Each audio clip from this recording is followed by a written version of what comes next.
Welcome to Accelerate My Practice. So glad you could join me here today. Today I want to talk about the difference between leadership and management. And it's a topic that seems sort of intuitive and kind of like duh, or yet they're the same. I think it causes a great deal of confusion for people. And the challenge I find is that it causes enough confusion that it causes confusion for employees in offices. And that's why I think it's one that's germane and important to talk about, because I think too often we become managers and it's not inspirational. And by contrast, I'm probably, maybe if I want to pat myself on the back, maybe a good leader, but maybe I'm a bad manager.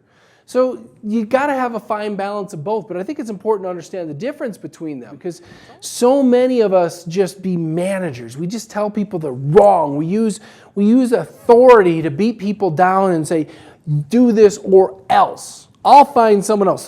There's 20 other people I could hire out here who would do the job that you're not doing. And to me, it's such an ineffective method of leadership or management. And by contrast, I think what we need to do is have a passion, have a vision, have great clarity about what we stand for. Share that with our followers, our employees.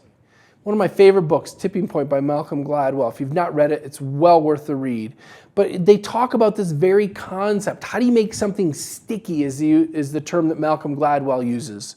How do you make it so sticky that it stays and it becomes a culture in your office, becomes a culture with your patients, one in which your patients all refer to you, one in which your patients all support your charities?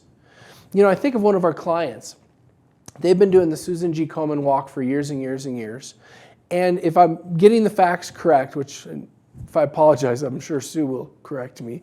But if I'm getting the facts correct, they are the biggest financial supporter in Colorado Springs, because I think they have a chapter everywhere. But they raise more money for Susan G. Komen in the small little dental office because they're so passionate about this process of breast cancer research, of breast cancer awareness, maybe is a better term. And it's interesting to see how they do this, and they get everybody on board. So not only are they getting people to pay for their dental services, they're getting people to give away their cash to give away to a charity. That is leadership. Now the question is, do you lead your team? Do you lead your patients? Do you lead your community?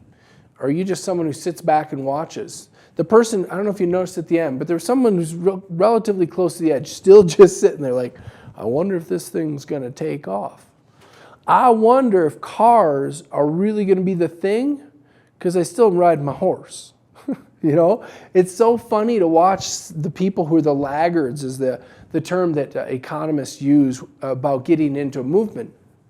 And there's always going to be a laggard. I mean, there's the early adopters, which are 3-4%, and there's the laggards that are 3 or 4%, and those people are generally going to stay where they're at. It's just what they are. It's the way they're wired. They don't want to change. The question becomes for you, which one are you? Are you leading and inspiring your team? Are you creating a movement yourself? A movement called oral health, called a profitable practice, called a loving, warm environment where our team loves each other, helps each other, supports each other? Or are you cultivating something different? I hope that you're cultivating passion and excitement in your practice, especially if you've been following us for very long. If you're not, then man, you should come kick me in the hiney for not having done a good job to inspire you and your team.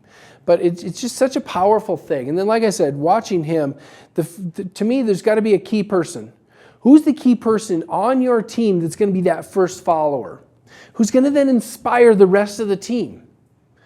It's called the grapevine, right? We all know about the grapevine. You say something bad about somebody else, it gets out through the grapevine, especially if you have a bigger organization. Have you ever contemplated using the grapevine for good? Have you ever contemplated being that first follower who approaches your teammates and goes, hey, you know what? I think this is our chance. I think this is our chance to take this momentum we've gained from the AMP team and what they're coming in and doing to really just take this over the top. Or using the grapevine for negative stuff. Man, the AMP team's coming again. They're going to make me do more work. Which one are you? Because leadership's not just about whoever is the first nut, as we saw there. It's not just about your doctor leading. It's about everybody else rallying behind that cry. Rallying behind, all I think of when I talk about a topic like this is Braveheart. right? You have all these people who don't want to go fight, Revolutionary War, same sort of thing. But you have all these people who, they don't have an obligation to it. They can go back and probably be just fine and protect their land. But as he says, I'd rather be dead than free, or not free, than enslaved. When's the last time you rallied behind something as a group, as a team, as an office? And who was the first nut? Who led you? Who was the first follower? Who endorsed it and said, absolutely, let's do it? Or do you just have a bunch of managers all pointing fingers at each other saying you're doing it wrong? I see that a lot. I love how Stephen Covey put it in 7 Habits of Highly Effective People. He said, managers make sure that we're doing the right things, right? And he uses this metaphor of traveling, of like this army, I think it was, traveling through a forest. And the manager makes sure that we're hiking along. We're moving as fast as we should be going. We're moving the right pace. We're moving forward. We're not moving backwards. That's what a manager does. A leader climbs up a tree to make sure you're going the right direction. When's the last time somebody in your office climbed up a tree to make sure you were headed the right direction? Because you can march along at the right pace and march right off a cliff. And that wouldn't be effective. You could manage yourself right off a cliff. But if you're leading your team, if you're leading each other, somebody is taking the time. It can't be all of you, as he pointed out. Everybody can't be a leader. It'll be an issue. There's got to be some people who follow. There's got to be some people who lead. But somebody needs to climb up the tree or the flagpole or the ladder, whatever metaphor you want to use, to make sure we're even headed the right direction. Because we could be making progress going this way, but that might not be the direction we want to go. I loved how somebody else put it once. They said, it's kind of like having a team who's all around the grocery cart, all hanging on to it. And they're all pushing as hard as they can. Pushing as hard as they can. Now, the problem is that someone's over there pushing as hard as they can, and someone's over here pushing as hard as they can. And what progress do we make? None. If we're not all going the same direction, it doesn't work. It's ineffective. So my question, and I think it'd be a good lunch and learn topic to have. Who's the leaders in your office? Do we trust the leaders? Do we trust our doctor?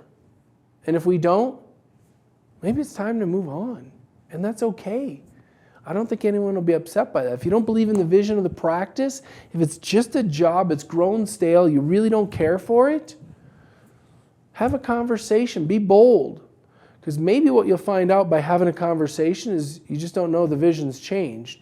And maybe you can rally behind the vision. But if you can't, you should move on because you're holding the whole team back. And you might enjoy doing something else better. You might find your passion and become that leader somewhere else. But until you take the time to really evaluate, look in the mirror and find out, it's pretty tough. But to me, there's a huge difference between leaders and managers. You got to have both in a business to be effective. You got to have someone to make sure we're doing the right things. But you got to have someone to make sure we're going the right direction first. And if that doesn't happen, it falls apart fast.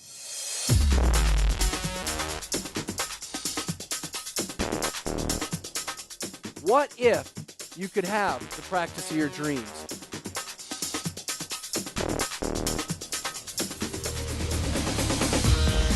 What's holding you back?